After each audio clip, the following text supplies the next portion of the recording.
Bienvenidos a la parte 3 de la serie de videos de volumetría de precipitación. Comenzamos. En la notación AMBN, donde A representa el catión y B el anión, tenemos los subíndices M y N, donde los subíndices corresponden a los coeficientes estequiométricos y las cargas se obtienen de los subíndices de la especie contraria.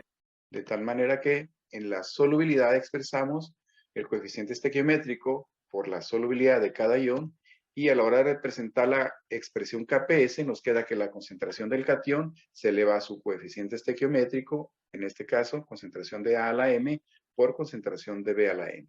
Y al sustituir las solubilidades tenemos que M por S a la M nos representa la concentración del catión y N por S a la N nos representa la concentración del anión. Y observamos claramente que el coeficiente estequiométrico aparece tanto como coeficiente de S, así como el exponente. Bueno, el ejemplo de esta generalidad lo podemos ver en la disociación o ionización del fosfato de calcio, que nos libera 3 iones calcio y 2 iones fosfato. En la siguiente tabla, que relaciona el Kps con la solubilidad molar, es decir, S, tenemos que el compuesto fosfato de calcio queda expresado en su Kps como la concentración de calcio al cubo, porque ese es su coeficiente estequiométrico, por la concentración de fosfato al cuadrado. De tal manera que al expresar las solubilidades quedaría 3S para el calcio y 2S para el fosfato. Y al sustituir esas solubilidades dentro de la expresión Kps, nos queda que Kps es igual a la concentración de calcio, que es 3S al cubo, por la concentración de fosfato al cuadrado, que es 2S al cuadrado. De esta manera decimos, el coeficiente estequiométrico aparece tanto como coeficiente de la S como el exponente. Y al llevar a cabo la multiplicación de esas concentraciones, nos quedaría que 3S al cubo multiplicado por 2S al cuadrado, quedaría 27S cúbica por 4S cuadrada, nos da un total de 108S quinta. Y al despejar S para calcular esa solubilidad molar, recordamos que S es la concentración máxima para esta sustancia, es decir, la concentración que se alcanza en una solución saturada. Despejamos, pasamos 108 dividiendo y sacamos raíz quinta. Y nos quedaría que S es igual a la raíz quinta del Kps entre 108. Para los cálculos que veremos en este video, estamos usando como referencia el libro de Gary Christian, Química Analítica, en la sección de anexos, las páginas 806 y 807. Es decir, estamos usando los datos de Kps o las tablas de Kps para los ejemplos que ilustraremos. A manera de repaso, vamos a resolver el siguiente quiz de solubilidad. Pide calcular la solubilidad molar, es decir, la S del yoduro de plomo 2, PbI2, si el Kps es igual a 7.1 por 10 a la menos 9. En la sección de respuesta aparecerá S igual, un espacio en blanco, con la notación científica por 10 a la menos 3. Y el resultado debe estar con 2 decimales. Adicionalmente se pregunta si o no la solución se clasifica como insoluble. Y segunda pregunta, si es posible preparar una solución 1 por 10 a la menos 4 molar. Pausen el video y contesten las preguntas. La respuesta sería, a partir del yoduro de plomo 2, cuyo Kps es 7.1 por 10 a la menos 9 decimos, ¿cómo determinar la solubilidad molar? El PbI2 se ioniza generando un ion plomo más 2 y 2 yoduros, yodos menos 1. De tal manera que la expresión Kps queda indicada como la concentración molar de plomo por la concentración de yoduro al cuadrado. Las solubilidades quedan expresadas como S, solubilidad para la especie sólida, y para la concentración de ion plomo, que tiene un coeficiente estequiométrico 1, es S, y para el yoduro con un coeficiente estequiométrico 2 queda 2S. Al sustituir las solubilidades tenemos que el Kps es igual a S por 2S al cuadrado, de tal manera que el Kp es igual a 4S cúbica. Al despejar, pasamos 4 dividiendo, sacamos raíz cúbica o elevamos a la 1/3 y nos quedaría raíz cúbica de Kps entre 4 es igual a S. Y el cálculo quedaría de la siguiente manera.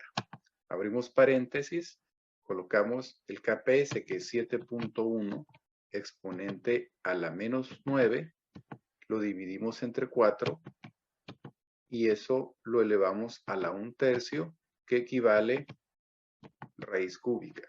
1 entre 3 o igualmente podemos poner elevado a la punto 333.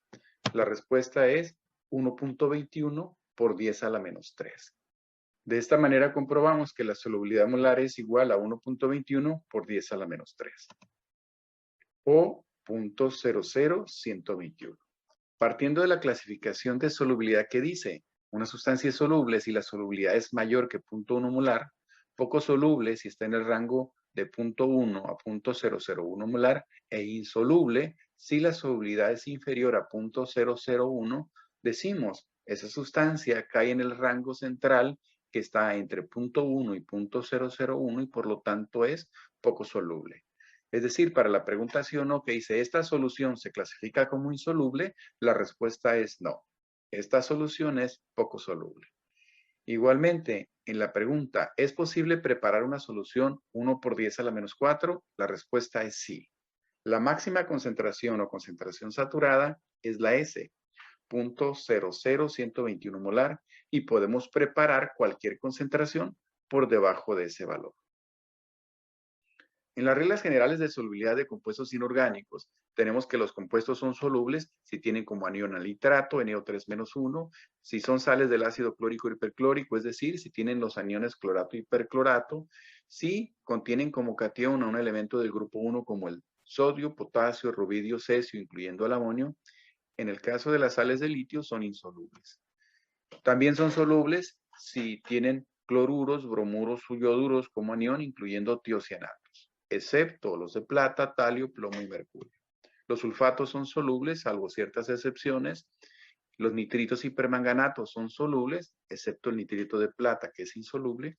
Y los tiosulfatos en general son solubles, excepto los de plomo, bario y plata. Es decir, estas son las reglas generales para decir que un compuesto inorgánico es soluble. La utilidad de esta regla es cuando nosotros queremos disolver una solución, es decir, que la sustancia sea soluble en agua, entonces preferentemente buscamos aniones como nitrato, clorato, perclorato, halogenuro, y en el caso de tener un anión que generalmente es insoluble, pues tratamos de combinarlo con sodio, potasio, amonio, etc. Con respecto a las reglas generales de compuestos insolubles, decimos sulfitos, carbonatos, fosfatos y cromatos son insolubles, excepto aquellos que están formados con metales o cationes del grupo 1. Los oxalatos de la mayoría de los cationes son insolubles en agua. Las sales del ácido sulfídrico, es decir, cuando aparece como anión el S-2 o sulfuro, de tal manera que decimos son insolubles, excepto la de los cationes grupo 1 amonio, así como del calcio, bario y estroncio. Los fluoruros en general son insolubles, excepto los de plata, fierro, así como los de sodio, potasio, rubidio, cesio y amonio. Los ferrocianuros también son insolubles, al igual que los hidróxidos, salvo ciertas excepciones, como los hidróxidos de estroncio, bario, calcio, y los de sodio, potasio, rubidio, cesio y amonio. En lo general podemos decir que estos son los principales ejemplos de aniones y cationes que vamos a encontrar en las tablas de solubilidad, es decir, donde tenemos las constantes del producto de solubilidad. La siguiente tabla nos representa la solubilidad de algunas sustancias en agua, donde vemos que la solubilidad aumenta en función de la temperatura. En lo general, decimos, al aumentar la temperatura, aumentamos la energía cinética y por lo tanto podemos disolver una cantidad mayor de soluto en una cantidad de solvente. Y si observamos las fórmulas, vamos a ver cómo los nitratos, cloruros, los cationes sodio, potasio y amonio son los principales que constituyen a las sustancias solubles en agua. A partir de esta diapositiva vamos a hablar de la ionización del cloro de plata en sus iones plata más 1, cloro menos 1, en una relación estequiométrica 1 a 1. De tal manera que la solubilidad queda definida así. La solubilidad del cloro de plata del sólido, S es igual a la solubilidad de los iones. A la hora de hacer la expresión, nos queda que Kps es igual a la concentración de iones, concentraciones molares de estos, y de tal manera que al sustituir solubilidades, Kps es igual a S cuadrada. Si tomamos el valor de la tabla, Kps del cloro de plata es 1 por 10 a la menos 10, sustituimos en la ecuación, sacamos raíz cuadrada en ambos lados, y eso nos da una solubilidad molar de 1 por 10 a la menos 5. Recordando que la solubilidad molar es la máxima concentración que vamos a tener de una solución. En este caso, para el cloro de plata, la concentración en una solución saturada es 1 por 10 a la menos 5 molar. y vamos a usar ese dato como referencia para nuestros futuros cálculos. Una vez que sabemos que esa es la ionización, que la solubilidad en función del KPS es 1 por 10 a la menos 5 y que eso nos representa la máxima concentración, vamos a decir, la solubilización de esta sustancia nos va a generar siempre, cuando nosotros usamos ese equilibrio heterogéneo y tenemos un sólido presente, o estamos asegurando que esa solución está saturada, en el caso del cloruro de plata, decimos que la concentración de plata y la concentración de cloruro siempre van a ser las mismas y siempre van a ser esas, constantes, y serían 1 por 10 a la menos 5. En una disolución de este sólido, cloruro de plata, no podemos tener concentraciones mayores ni diferentes. Es decir, van a ser iguales y siempre van a ser 1 por 10 a la menos 5 molar. De tal manera que eso es lo que nos indica el KPS. Dice, las concentraciones de la plata y el cloruro son iguales y son 1 por 10 a la menos 5, que al multiplicarse nos dan el KPS, que es 1 por 10 a la menos 10. A continuación nos preguntamos sobre la precipitación. ¿Qué concentraciones de iones se deben de tener para que ocurra la precipitación? Como inicio tenemos que representar la precipitación desde los iones, es decir, el equilibrio yendo desde la combinación de iones hasta el sólido o el precipitado en este caso que está indicado con una flecha. Y decimos, para que ocurra la precipitación tenemos que cumplir con la siguiente condición. QS tiene que ser mayor que KPS. ¿Pero qué es QS? QS es el producto de solubilidad aparente y este se calcula en función de los datos prácticos con las concentraciones de los iones en la mezcla de reacción. QS queda expresado en la misma fórmula o expresión de KPS, solamente que aquí las concentraciones de plata y cloruro son las concentraciones que se tienen en la mezcla, en los cuales las concentraciones de ellos pueden ser iguales o diferentes que 1 por 10 a la menos 5. Inclusive pueden ser mayores o menores. Bueno, esto lo vamos a ilustrar con el siguiente ejemplo. Si nosotros hacemos reaccionar nitrato de plata, que está en la forma soluble de nitrato, la plata, con el cloruro de sodio, dice, vamos a aportar los iones plata y cloruro para hacer la reacción de precipitación. Ahí estamos observando al lado izquierdo cómo se forma el precipitado de color blanco. Por ejemplo, si al mezclar soluciones de plata y cloruro, en el volumen total tenemos en la expresión de QS concentraciones de plata 0.004 molar y concentración de cloruro 0.003 molar, tenemos que el producto es igual a 1.2 por 10 a la menos 5. Recordando que el valor de KPS es 1 por 10 a la menos 10, decimos QS es mayor que KPS. Por lo tanto, ocurre la precipitación. Tomando como referencia el KPS obtenido de las tablas para determinada sustancia, en este caso para el cloruro de plata, 1 por 10 a la menos 10, y haciendo los comparativos con QS, que ese lo calcularemos cada vez que mezclemos sustancias y sería la concentración final de los iones en esa mezcla de reacción, decimos, en ese comparativo, si QS es menor que KPS, no precipita. Si QS es igual que KPS, estamos en la condición saturada y en el momento donde empezaría la precipitación. Decimos, estamos en el punto de saturación. Pero si QS es mayor que KPS, decimos, precipita. Lo que tenemos que hacer, por lo tanto, es calcular el producto de solubilidad aparente que lo definimos como el QS. Para el cálculo de QS vamos a tomar el siguiente ejemplo. Es la mezcla entre la solución A y solución B. 50 mililitros de ambas soluciones. Es decir, estaremos obteniendo como un volumen final o total de 100 mililitros. Es decir, estaremos haciendo una dilución al 50%. Tomando como referencia el primer vaso, decimos, en ese vaso tenemos solución de cloruro de sodio 0.006 molar y la concentración inicial del cloruro es igual debido a la ionización 1 a 1, es decir, 0.006 molar. Pero una vez que se diluye al 50%, esta concentración de cloruro pasaría a la mitad, es decir, 0.003 molar. Esto lo podemos hacer también calculando en función de las concentraciones y volúmenes con la fórmula B1C1, B2C2. Lo mismo pasaría con el nitrato de plata. Nos aporta inicialmente una concentración de plata 0.008 molar, pero una vez diluida al 50%, su concentración bajaría a la mitad, que sería 0.004 molar para la plata. De tal manera que antes de mezclar, cada uno de los recipientes contiene para el nitrato de plata una concentración 0.008 molar de plata, para el cloruro tiene una concentración de cloruro 0.006 molar, pero a la hora de mezclar, donde tenemos los 100 mililitros, tendríamos la mitad de cada uno de ellos, 0.004 molar de plata y 0.003 molar del cloruro. Y estos valores fueron los que se usaron en el cálculo anterior.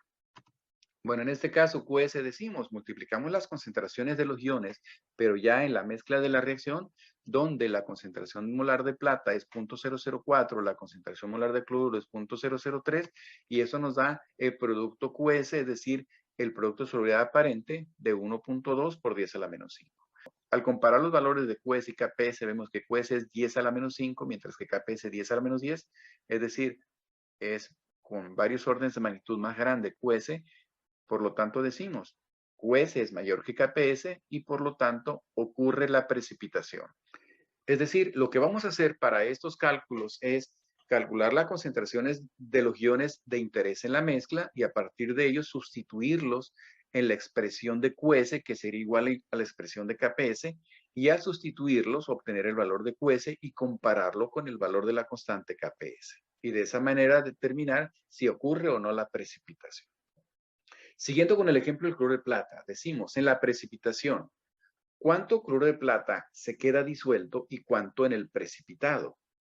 Entonces, para ello seguimos usando como referencia el KPS, donde sabemos que la S calculada es 1 por 10 a la menos 5 de raíz cuadrada de KPS, es decir, la máxima concentración que podemos tener de cloruro de plata en una solución saturada es 0.00001, 1 por 10 a la menos 5 molar. Pues tomando como referencia ese valor de concentración molar y también asumiendo que tenemos 1 litro de esta solución saturada de cloruro de plata, nosotros podemos calcular como inicio los gramos que están en ese litro de solución. Es decir, en base a la molaridad, gramos sobre peso molecular por litro, es mole sobre litro, podemos despejar los gramos partiendo de la concentración de la solución saturada o de la S, la molaridad multiplicada por lo que pesa el cloruro de plata y el volumen 1 litro, decimos, sustituyendo los valores, tenemos que los gramos de cloruro de plata son 0.00143 gramos. Al observar la respuesta, 1.43 por 10 a la menos 3 o 0.00143 gramos que se pueden disolver en 1 litro, nos indica qué tan insoluble es la sustancia. En la siguiente diapositiva calcularemos los gramos que se obtienen en el precipitado y usaremos diferentes datos a los usados en las diapositivas anteriores. Para este nuevo cálculo diremos, vamos a calcular los gramos de cloruro de plata que se van a producir si acaso ocurre la precipitación al hacer reaccionar 500 mililitros del nitrato de plata 0.01 molar con 500 mililitros de cloruro de sodio 0.01 molar. Es decir, estamos usando la misma concentración para las soluciones y estamos mezclando los mismos volúmenes, lo que implica que la dilución será también al 50%. Y que la plata a la hora de diluirse al 50% ya no será 0.01 molar, sino 0.005, es decir, la mitad, lo mismo que el cloruro. Bueno, lo primero que deberíamos hacer es saber si precipita o no. Y para ello calculamos QS. Sustituimos las concentraciones de los iones, 0.005 molar para la plata, 0.005 molar para el cloruro, y de esa manera tenemos que el QS es 2.5 por 10 a la menos 5. Sigue siendo mucho mayor que el KPS, que es 1 por 10 a la menos 10. De tal manera que el QS es mucho mayor que el KPS y por lo tanto sí precipita.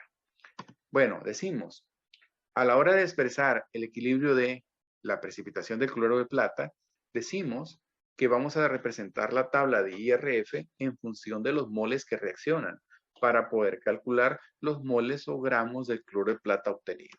Entonces, como punto de partida diremos, a partir de los volúmenes y concentraciones de cada una de las soluciones diremos, vamos a calcular los moles de los reactivos y en función de las combinaciones ver qué cantidad de moles se produce de cloruro de plata. Es decir, desde la fórmula de molaridad tenemos que los moles es igual a molaridad por litro, donde la concentración de plata en el recipiente original es 0.01, el volumen es de 500 mililitros, por lo tanto multiplicaremos la concentración 0.01 por el volumen 0.5 litros y eso nos dará los moles de plata. Lo mismo para cloruro, que sería la concentración 0.01 por el volumen 0.5 litros. Bueno, de esa manera obtenemos que los moles de plata son 0.005, los moles de cloruro igual 0.005, que inicialmente no hay precipitado.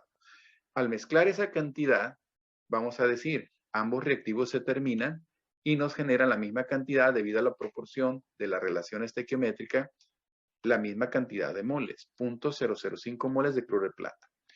se consumen los reactivos y por lo tanto nos quedan 0.005 moles de cloro de plata. Ahora decimos, estos son los moles que nos asocia a los gramos obtenidos. Pero decimos, a partir de molaridad, de la fórmula de molaridad, yo puedo recalcular y decir, la molaridad del cloro de plata sería, teóricamente, dividiendo los moles entre el volumen total. Y si nosotros sustituimos en esa fórmula 0.005 moles entre volumen total, que sería 1 litro, es decir, entre 1, lo que nos quedaría como 0.005 molar. Pero como la máxima concentración de cloro de plata es la solubilidad molar, 1 por 10 a la menos 5, por lo tanto, no podemos tener esa solución, 0.005 molar. A partir de los moles 0.005 de cloro de plata, lo que vamos a hacer es calcular los gramos. Desde la fórmula moles igual a gramos sobre peso molecular, despejamos gramos y nos quedaría que 0.005 moles por lo que pesa el cloro de plata, 143.32, nos deja una cantidad de 0.716 gramos. Es decir, de 0.716 gramos de cloro de plata producido, es decir, esos son los que se generan en la reacción que acabamos de ilustrar. Bueno, eso se tiene en 1 litro. En 1 litro al obtener la mezcla en la reacción de 500 más 500. Bueno, en la diapositiva previa habíamos calculado que el máximo en sólido o soluto que podemos tener en 1 litro de solución saturada de cloro de plata es 0.00143. Es el máximo en gramos que podemos tener disuelto.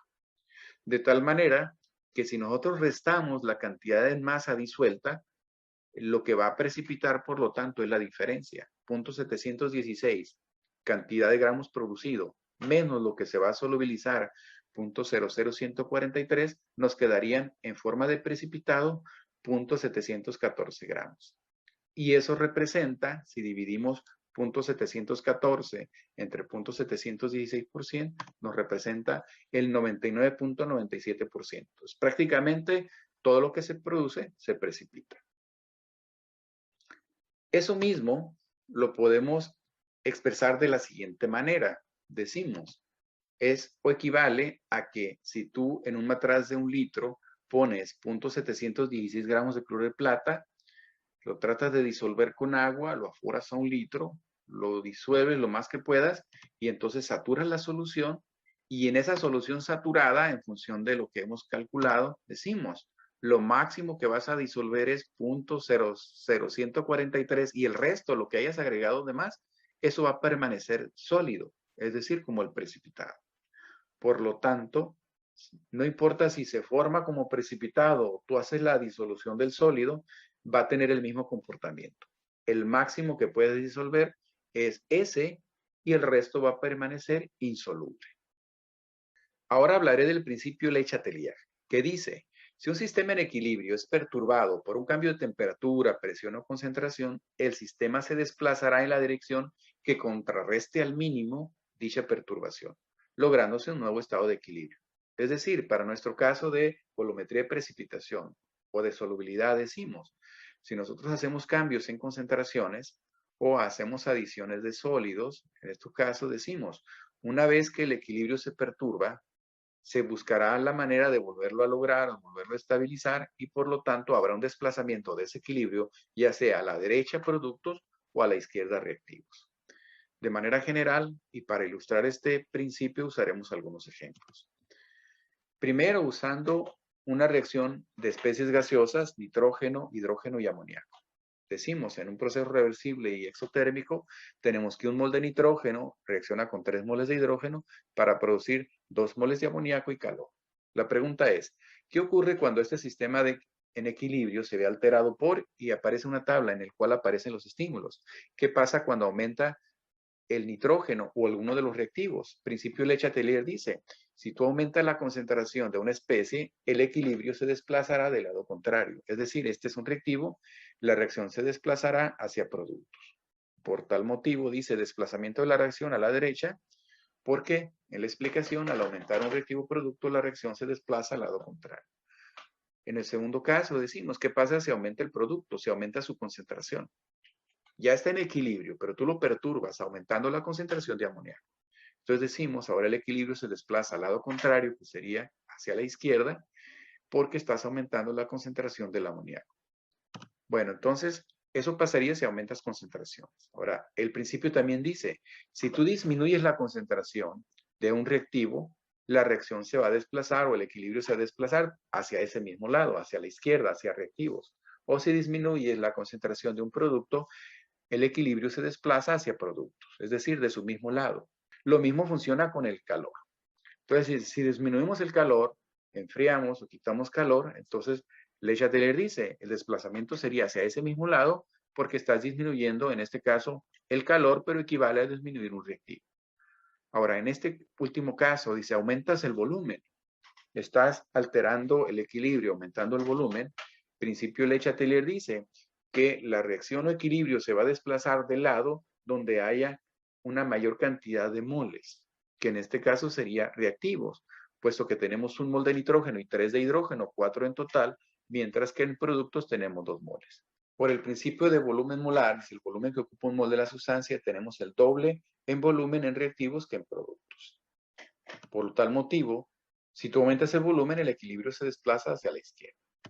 En el siguiente ejemplo tenemos el equilibrio alcanzado con un sólido yoduro de plomo que libera plomo 2 y 2 ioduros menos 1. En ese sentido, el equilibrio hay que entenderlo como una solución saturada. Nosotros agregamos un sólido al agua, se satura la solución y se alcanza el equilibrio. ¿Qué pasa si aumentamos el volumen? Que en este caso equivale a agregar agua. Es decir, pues más sólido se puede disolver, vamos a diluir la solución que está saturada y por lo tanto el equilibrio se desplaza hacia la derecha. ¿Por qué? Porque parte del sólido del precipitado se disuelve, formando más iones. Ahora, ¿qué pasa si aumentamos la cantidad del sólido? PBI2. En este caso no aplica el principio Le Chatelier, es decir, si aumentamos un lado, se pasa hacia el otro, porque este es el caso en el cual decimos, si tú tenías una solución saturada, ya no puedes disolver más sólido. Por lo tanto, ahí no podemos decir que estás alterando el equilibrio, es decir, no va a pasar nada. Si no pasa nada, puesto que la solución ya está saturada y no puedes disolver más sólido. Ahora, en este mismo ejemplo, ¿qué pasa si aumentamos yoduro?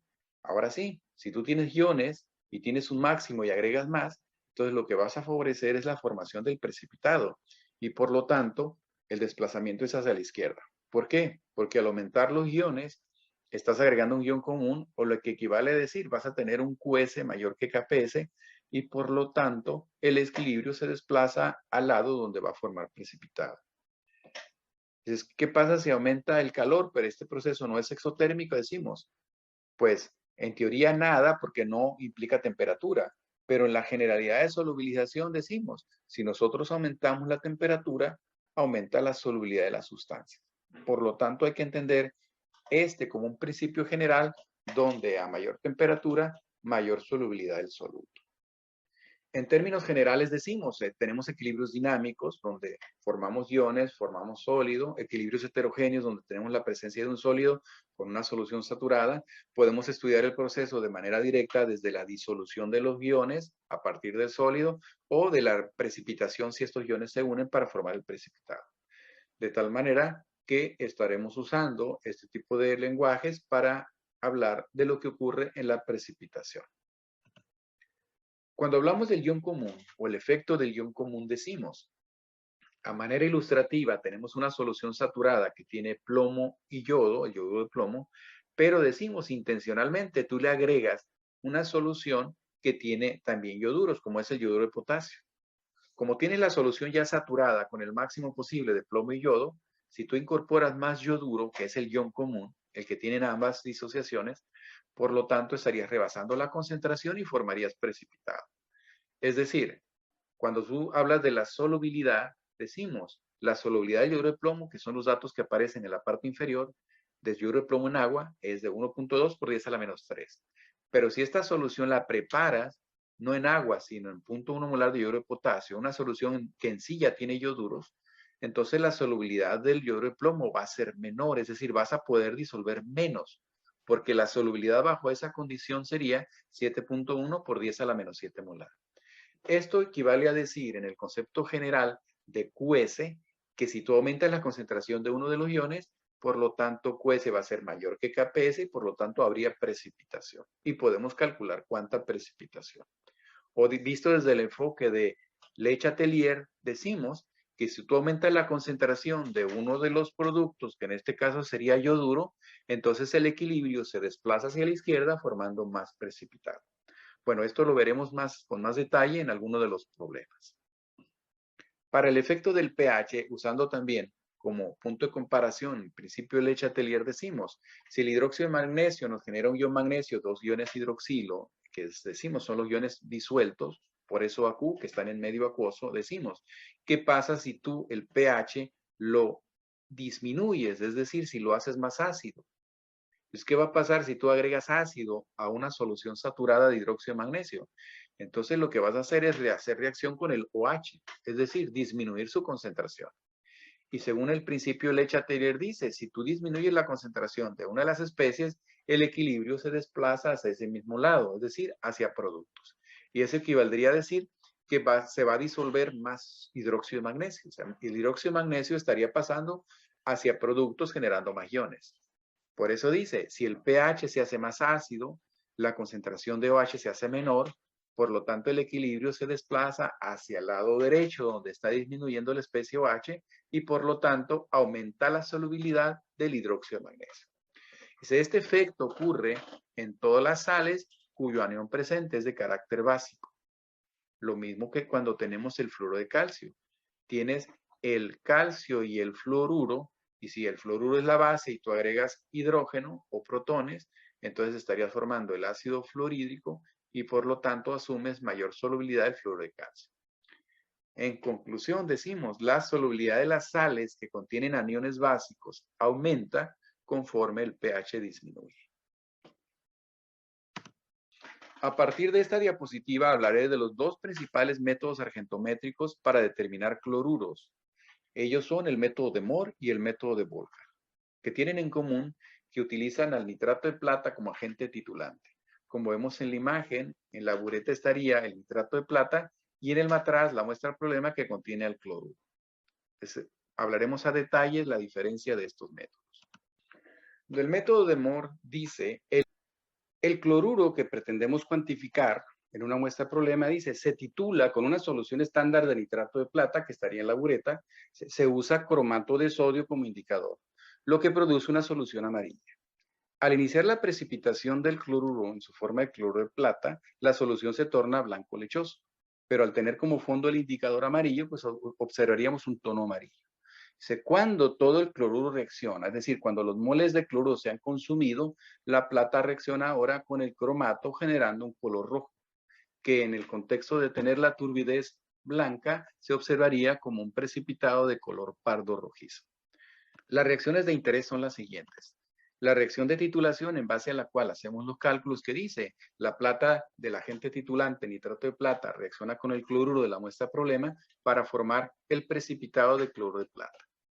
Bueno, una vez que el cloruro se termina, la plata reaccionaría con el indicador que es el cromato formando el cromato de plata. Es decir, este es un indicador que forma un precipitado que es de un color más intenso, que a la hora de detectar ese color pardo rojizo, cerramos la llave y en ese momento decimos es el punto final de la titulación. En el laboratorio observaríamos lo siguiente, las muestras problemas que generalmente son agua o muestras que pasaron por algún proceso, muestras principalmente alimentarias, y están en solución, desde a esas muestras se les coloca el indicador que es amarillo, el cromato de sodio, y una vez que se tiene la muestra con el indicador, empezamos la titulación con nitrato de plata.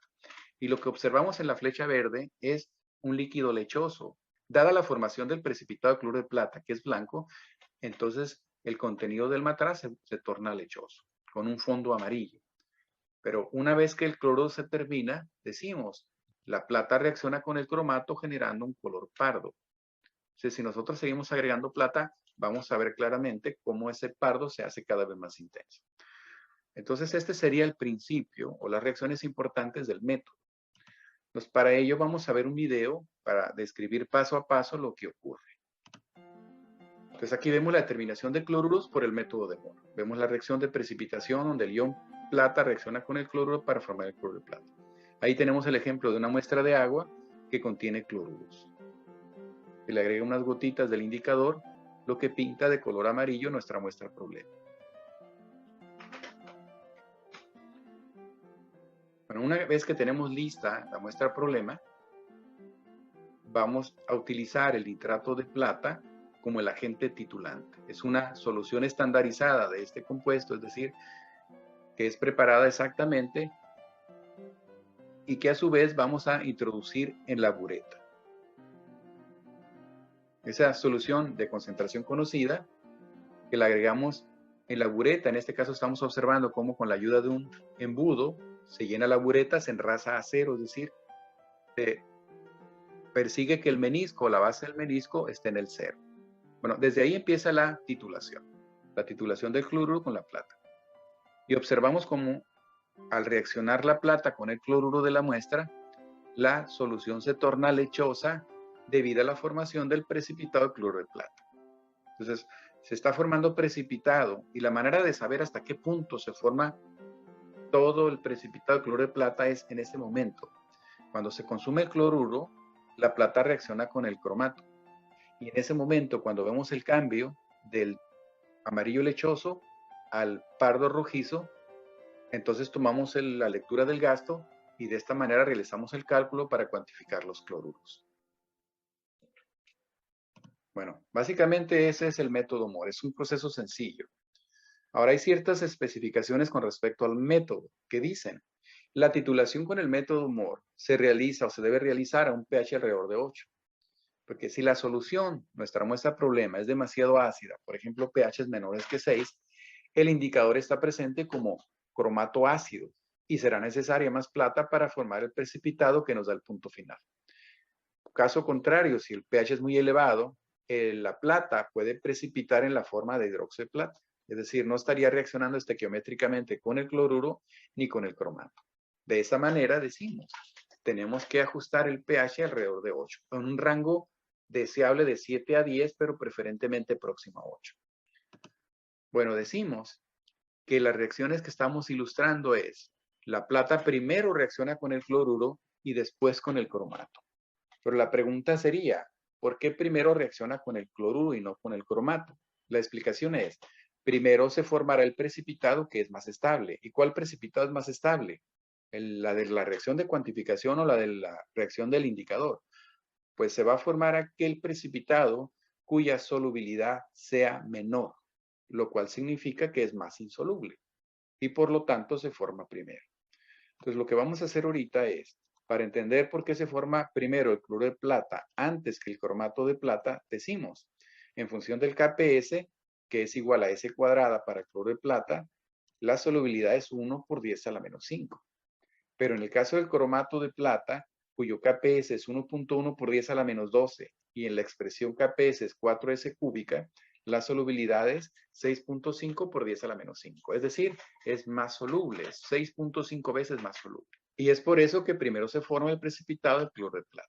A continuación daremos la explicación del método en un cálculo. Determinar la concentración de cloruro, en este caso una muestra de suelo. En el procedimiento, 3 gramos de muestra fueron disueltos en forados 1 litro y la solución fue filtrada y una porción alícuota de 50 mililitros fueron transferidos a un matraz. Es decir, 50 mililitros, que es lo que vamos a poner en el matraz y vamos a colocarle el indicador cromato. La concentración de esos 50 mililitros es igual a la concentración que tenemos en el litro. De tal manera que decimos, en la titulación, usando nitrato de plata estandarizado 0.01 molar, se consumieron o el gasto fue de 6.8 mililitros hasta llegar al cambio de color en el indicador. Primero representamos la reacción en la forma de precipitación, que es en base al cual se hacen los cálculos, donde decimos los moles de cloruro son iguales a los moles de plata. Usando la fórmula molaridad por litro decimos, molaridad por litro de un ion del cloruro son igual a molaridad por litro del otro. Y de esta manera, para despejar concentración de cloruro, pasamos dividiendo litros del lado derecho y nos quedaría, una vez sustituido, la concentración por el volumen de la plata entre el volumen del cloruro. Es decir, 0.01 molar, concentración de nitrato de plata, por el gasto, 0.0068 litros, expresado como litros, entre el volumen de la muestra, que eran 50 mililitros, 0.05, lo que da como resultado una concentración de cloruro de 0.00136. A partir de esta concentración molar, nosotros podemos despejar gramos de la fórmula de molaridad y calcular los gramos de cloruros presentes en los 3 gramos de sodio. Por último, veremos el método Volcker. Dice, la titulación con este método es un procedimiento de titulación indirecta que se utiliza para determinar aniones que precipitan con la plata, específicamente cloruros, bromuros y tiocianatos, y se realiza en una condición ácida. En este procedimiento se agrega un exceso medido de nitrato de plata, es decir, se agrega plata suficiente para precipitar el anión, por ejemplo, cloruro, pero se agrega un exceso medido que va a tener que ser retrotitulado con una solución estándar, es decir, otra sustancia para titular que se llama tiocianato de potasio, KSCN. Y el punto final se va a detectar cuando nosotros ponemos ion férrico, y el ion férrico, que proviene del sulfato doble de fierro y amonio, forma un complejo con el tiocianato. Bueno, eso es lo que explicaremos en las siguientes diapositivas. En resumen, el método de Volhard se ilustra en las siguientes tres reacciones. Primero decimos, la plata, proveniente de nitrato de plata, reacciona con el anión de interés y una vez que se precipita todo, se agrega un exceso. En ese sentido, pasamos a la siguiente reacción, a lo cual llamamos la retrotitulación. Entonces, el exceso de plata ahora se hace reaccionar con el agente titulante tiocianato para formar tiocianato de plata. Pero en este caso decimos, una vez que se termina la plata que se agregó en exceso, ahora el tiocianato reaccionará con el ion férrico, que esa es la tercera reacción y es la reacción del indicador. Ese es el tiocianato con el ion férrico, forma un complejo tiocianato férrico, que es más 2, que lo observamos en la imagen, cambia a un tono café rojizo. Entonces, para entender este proceso, vamos a ilustrar lo que corresponde a cada etapa. A continuación explicaré en qué consiste el método de retrotitulación. Si nuestro anión de interés es el cloruro y queremos determinarlo, cuantificarlo, decimos, hacemos un agregado de moles de plata en la forma de nitrato de plata, en el cual entendemos que estamos agregando plata en exceso. Una cantidad de moles de plata reaccionan con los moles de cloruro de manera equimolecular y por lo tanto eso precipita como cloro de plata, pero la plata está excedida. Es decir, esa diferencia que hay entre las dos líneas del lado derecho corresponden a los moles de plata excedida o a los moles de plata en exceso. De tal manera que la retrotitulación consiste es titular, eso lo tendríamos en la bureta, con tiocianato. El tiocianato reaccionaría con esa cantidad de exceso, dado que el resto de la plata ya se consumió en la forma del precipitado. El tiocianato reacciona con la plata en exceso y una vez que consume esa plata en exceso, reacciona con el ion férrico. Es decir, los moles de tiocianato de plata formados van a ser igual en la proporción de moles de plata excedida con los moles que reaccionaron del reactivo titulante. De esta manera, vamos a sacar la siguiente relación.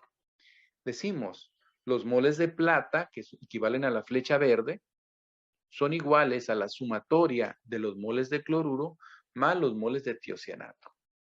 Si nosotros hacemos el arreglo para despejar moles de cloruro, moles de tiocianato, pasa a la izquierda restando, moles de plata menos moles de tiocianato igual a moles de cloruro, si invierto la igualdad, que sería lo mismo, moles de cloruro sería igual a moles de plata menos los moles del tiocianato. Entonces, en las distancias, con esa analogía de flechas, decimos, la distancia que equivale a la flecha verde, moles de plata, le restas la distancia que equivale a los moles de tiocianato y te van a dar por diferencia los moles de cloruro. Entonces, una vez que expresas bajo esta fórmula los moles en molaridad por litro, decimos molaridad por litro de cloruro va a ser igual a molaridad por litro de la plata menos molaridad por litro del tiocianato. Y en este caso solamente restaría pasar litros dividiendo a todo lo que tienes a la derecha. Sería los litros de la muestra o los litros del cloruro. Y de esa manera, una vez que sustituyes los datos, encuentras la concentración de interés. Repito, en la retrotitulación agregamos para los moles que tenemos de la muestra problema del anión de interés, en este caso cloruro, un exceso de moles de plata. Y ese exceso lo retrotitulamos con tiocianato. Y una vez que se termina la plata excedida, el tiocianato reacciona con el indicador, que es el ion férrico, para formar un complejo que vamos a observar de un tono rojizo. Es decir, el punto final de esta titulación es un complejo. A continuación veremos el ejemplo para el cálculo de cloruro. Se dice, se determina cloruro en una solución de salmuera y se trata una alícuota de 10 mililitros, es decir, 10 mililitros de la muestra problema, con 15 mililitros de solución .12 molar de nitrato de plata. De tal manera que una vez que la plata reacciona con el cloruro queda excedida y ese exceso de plata se titula con una solución estándar de tiocianato de potasio 0.1 molar con un consumo de 2.38 mililitros de tiocianato hasta alcanzar el punto final cuando vemos el complejo del tiocianato de fierro que se torna de color rojo. Es una solución que torna rojo debido al complejo. Bueno, para el cálculo decimos, partiendo de que los moles de cloruro se calculan por diferencia entre los moles de plata y los moles de tiocianato, sustituyendo ya la fórmula despejada, que es molaridad del cloruro, donde los litros pasaron dividiendo, decimos, la molaridad de la plata, estamos viendo de la leyenda del problema, dice molaridad de plata es 0.12 litros de plata, si lo expresamos en litros sería 0.015. La molaridad del tiocianato, que nos las dicen enseguida de la fórmula, 0.1 molar, los litros de consumo sería, o de gasto, 2.38, sería 0.00238 litros, entre los litros de la muestra problema, que serían 0.01 litros o 10 mililitros. Entonces, una vez que sustituimos esos valores, que son dados en el problema, encontramos que la concentración molar de cloruro es 0.156. De esta manera hacemos el cálculo bajo el método de Bolger. Y con esto concluimos la parte 3 de esta serie de videos.